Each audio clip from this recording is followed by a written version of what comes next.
Cindy, will you sew the pillow for me? Of course I will, Josh. You just act like a little fucking baby at times. Hey, Josh, you didn't cry for me to sew the pillow for you. Huh.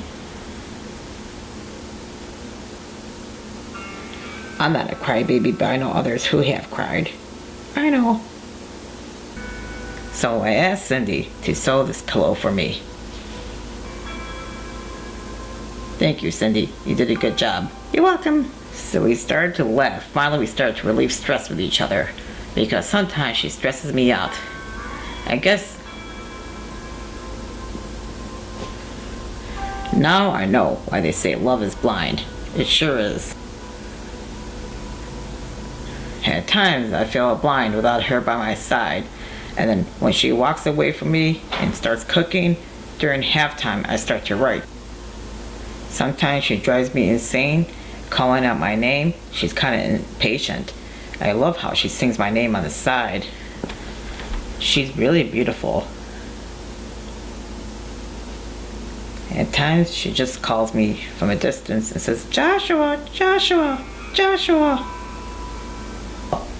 I could imitate Cindy well. Then she asked me earlier, did I say anything to Paul about the lottery? Why would I say anything to Paul about the lottery? I thought she was trying to get it out of me or something. Meanwhile, I never even talked to Paul, because why would I talk to him in the first place? When Paul is high on mushrooms, he definitely loses a game. He had a hard time trying to figure out how to drive, because I think the mushrooms fucked him over. Yes, mushrooms is a thing.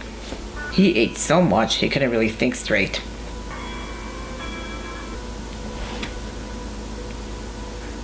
Like the real world, he just confused himself.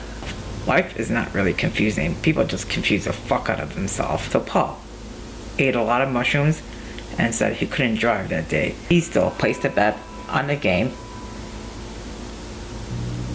And I won. Ha ha ha ha ha ha ha ha ha ha ha ha.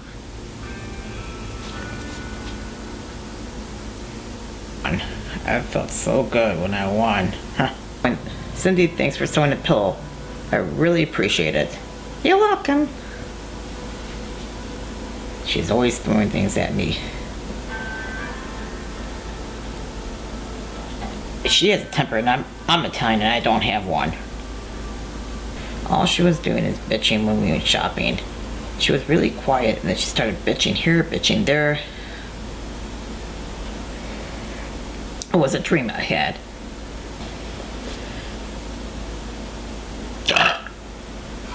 Even though Cindy was bitching like there was no tomorrow, I still love her regardless. She was like kind of driving me a little crazy. I told him park here really quickly because I was worried it was snowing and it was really cold out. And I looked at the sign and it said law enforcement. Put the car out of the way. This way I won't get towed.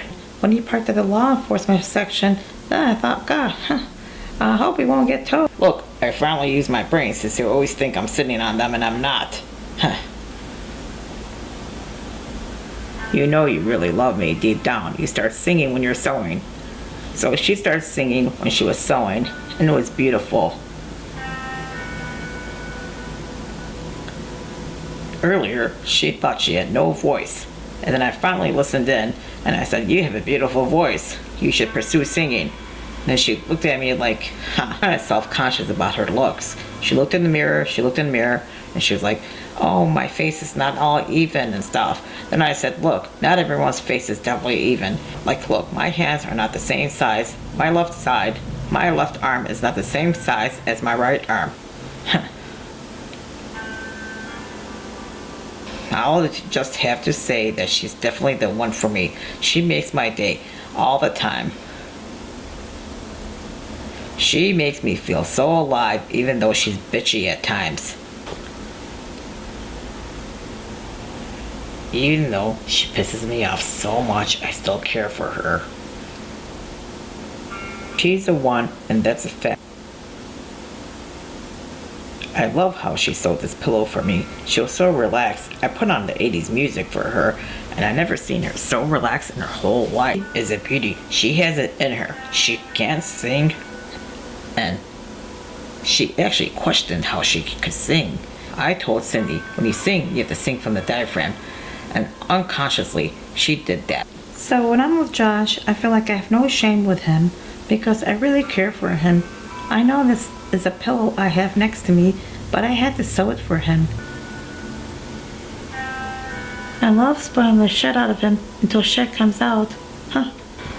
I had a dream I was really bossy again because I was really crappy because I was on my period